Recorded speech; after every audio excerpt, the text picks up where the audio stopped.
Hi everyone, welcome back to the channel. आज मैं आपको बताने जा रही हूँ क्लास 10th के फर्स्ट फ्लाइट बुक के थर्ड चैप्टर की समरी।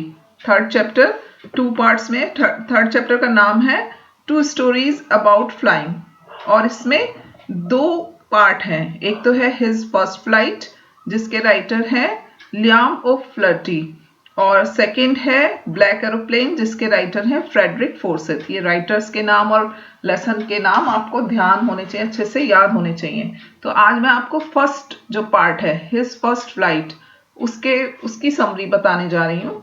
ये चैप्टर है एक यंग सीगल, एक नन्हे सीगल पक्षी के बारे में। तो इसमें क्या है कि वो उड़ने से डरता है, अपनी फर्स्ट फ्लाइट लेने से। जैसे कि चैप्टर का नाम है ना हिज फर्स्ट फ्लाइट, तो किसकी फर्स्ट फ्लाइट है? यंग सीगल पक्षी की। तो वो एक चट्टान पर रहता है जो कि समुद्र के किनारे है और अपने माता पिता और भाई बहनों के साथ रहता है और वो अपनी पहली उड़ान लेने से बहुत डर रहा है, जबकि उसके ब्रदर्स और उसके सिस्टर एक दिन पहले ही उड़ना सीख गए हैं। But he had been afraid to fly with them. उसे उनके साथ उड़ने में डर लगता है। ऐसा नहीं है कि उसने उड़ने की कोशिश नहीं की, वो कोशिश करता है लेकिन फिर डर जाता है और वापस अपने होल में चला जाता है। क्यों? क्योंकि जो समुद्र है सामने, द ग्रेट एक्सपेंस ऑफ सी, जो समुद्र है सामने, उससे वो घबरा जाता है कि अगर वो उड़ेगा और वो गिर जाएगा।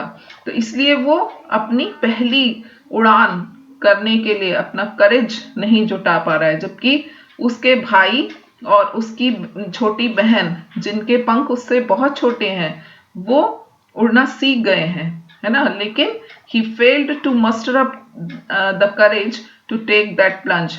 वो उस छलांग को, प्लंज मीन्स छलांग, उस छलांग को जुटा मतलब लगा पाने में, उस साहस को मस्टर अप मतलब जुटा पाने में बहुत उसको मुश्किल हो रही है। वो नहीं जुटा पा रहा है अपनी फर्स्ट उड़ान करने में। His father and mother had come around calling to him shrilly.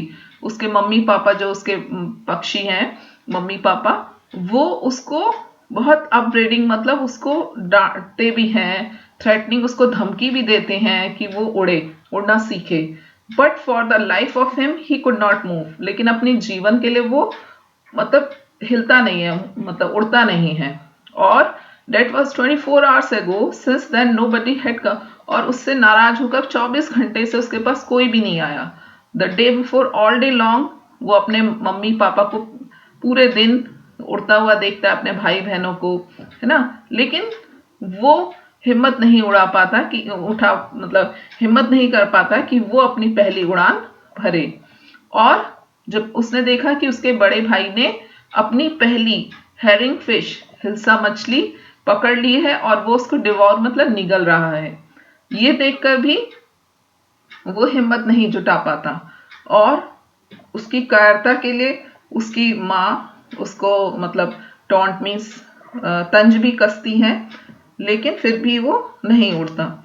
और sun was now ascending the sky. अब सूरज आसमान में अगले दिन आ चुका है और वो उसकी गर्मी महसूस कर रहा है। क्यों? क्योंकि उसने पिछली रात से, प्रीवियस नाइट फॉल मतलब पिछली रात से कुछ नहीं खाया है। और वो इस तरह प्रिटेंड करता है, कभी एक आंख बंद करता है, कभी दूसरी, जैसे कि वो सोया हुआ हो, लेकिन कोई भी उसकी तरफ ध्यान नहीं देता। वो अपने 2 भाइयों को और बहनों को देखता है वहां लेटे हुए। उसके पिता वॉज स्प्रीनिंग द फेदर्स मतलब अपने पंखों को सही कर रहे हैं और केवल उसकी माँ उसकी तरफ देख रही हैं, जो कि बैठी हुई हैं वहीं पर, स्टैंडिंग ऑन मतलब वहां खड़ी हुई हैं। और वो क्या कर रही हैं? एक पीस ऑफ फिश को, मतलब मछली के पीस को अपने पैरों में पकड़कर उसे चीर रही हैं, टोर मतलब चीर रही हैं, और अपने बीक को भी साफ कर रही हैं रॉक से। तो ये साइड देखकर वो पागल सा हो जाता है, क्योंकि वो भूखा है, उसने पिछले दिन से कुछ नहीं खाया है। जब अपनी माँ को खाता हुआ देखता है मछली के साथ, तो उस पागल सा हो जाता है। वो आवाज करता है गा गा गा, मतलब अपनी माँ से वो खाना मांगता है।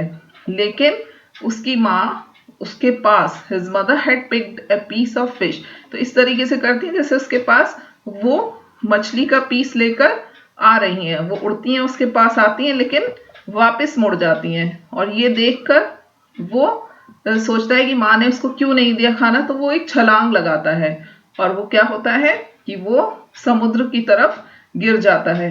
अगले ही पल उसे मतलब एहसास होता है कि वो समुद्र में गिर गया है। तो देन ए मॉन्स्टरस टेरर सीज्ड हिम, और एक बहुत ज्यादा उसको डर लगता है, वो डर उसको जकड़ लेता है, उसका हार्ट एकदम स्टिल हो जाता है, स्थिर हो जाता है।